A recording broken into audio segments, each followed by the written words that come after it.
முடியாததும் சாத்தியமாகுமே. நீர் வந்தால் சூழ்நிலை மாறுமே. முடியாததும் சாத்தியமாகுமே. நிறைவே நீர் வாருமே. நிறைவே நீர் வேண்டுமே. நிறைவே நீர் போதுமே. ஆவியானவரே நிறைவே நீர் வாருமே. நிறைவே நீர் வேண்டுமே. நிறைவே நீர் போதுமே. ஆவியானவரே வாருமே. நீர் வாருமே. நீர் வாருமே. ஆவியானவரே நீர் வாருமே. நீர் வாருமே. நீர் வாருமே. ஆவியானவரே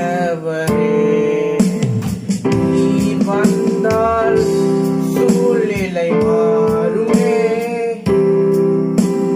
முடியாததும் சாத்தியமாகுமே.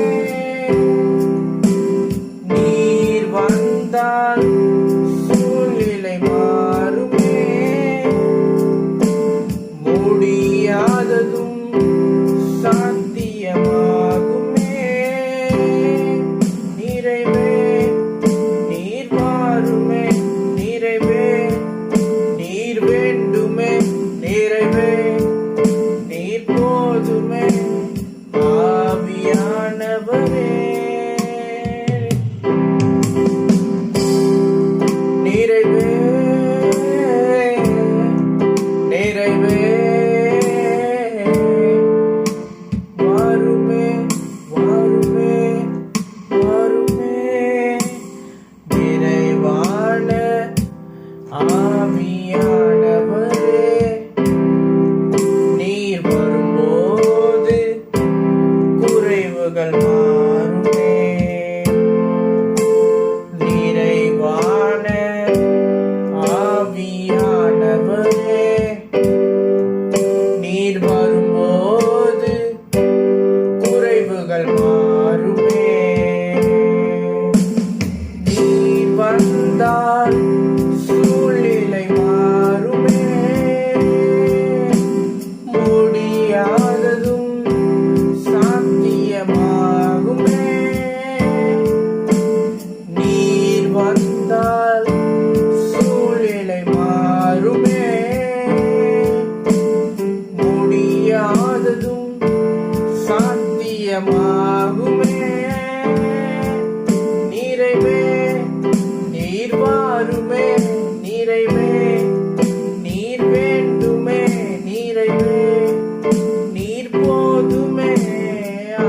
ஆவியானவரே நிறைவே நீர் வாருமே. நிறைவே நீர் வேண்டுமே. நிறைவே நீர் போதுமே. ஆவியானவரே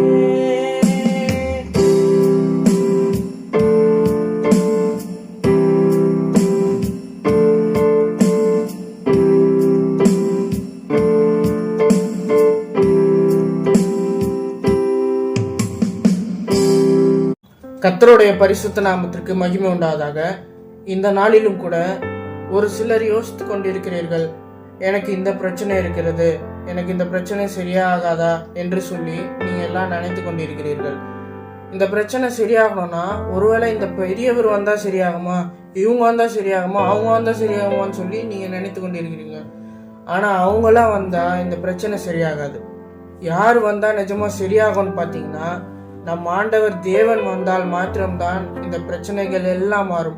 அது எவ்வளோ பெரிய பிரச்சனையா இருந்தாலும் சரி, பில்லி சூனிய கட்டுகளா இல்லை என்ன கட்டுகளா இருந்தாலும் சரி, கடன் பிரச்சனைகளா, இதை மாதிரி எவ்வளோ பிரச்சனை, நோய் பிரச்சனைகளா, எந்த பிரச்சனைகளா இருந்தாலும் அதுலேருந்து விடுதலை ஆக்கக்கூடியவர் நம் ஆண்டவர் தேவன் ஒருவர் மாத்திரம்தான். நம் தேவன் சொல்லுகிறார், நீ பயப்படாதே, நான் உன்னுடனே இருக்கிறேன் என்று ஏசாயா 41:10 சொல்லியிருக்கிறார். அதே போலதான் நீங்க பயப்படாதீங்க. இவங்களை கூட்டின்னு போனா இந்த பிரச்சனை சரியாகுமா, அவங்கள கூட்டின்னு போனா இந்த பிரச்சனை சரியாகுமான்னு சொல்லி எல்லாம் நினைக்காதீங்க. உங்களுக்கு இருக்கிற பயத்தை நீங்க எடுத்து போட்டுட்டு தைரியமா ஆண்டவருக்குள்ள சந்தோஷமா இருங்க. எவ்வளவு பெரிய பிரச்சனையா இருந்தாலும் அதெல்லாம் சரியாக்கக்கூடியவர் நம் தேவன் மாத்திரம்தான். அதனால நீங்க இவங்க வரணும் அவங்க வரணும்னு சொல்லி எல்லாம் நினைச்சிட்டு இருக்காதீங்க. நீங்க நினைக்காத நேரத்துல நம்ம ஆண்டவர் உங்க கூடயே இருக்கிறார். ஒரு நாளும் ஒவ்வொரு நொடியும் ஒவ்வொரு நிமிஷமும் இயேசுப்பா உங்க கூடயே இருக்கிறார். அதனால அவரை நினைச்சு அவரை ஆராதிங்க, அவருக்கு டெய்லி நன்றி செலுத்துங்க. கர்த்தர் தாமே உங்களை ஆசீர்வதிப்பாராக.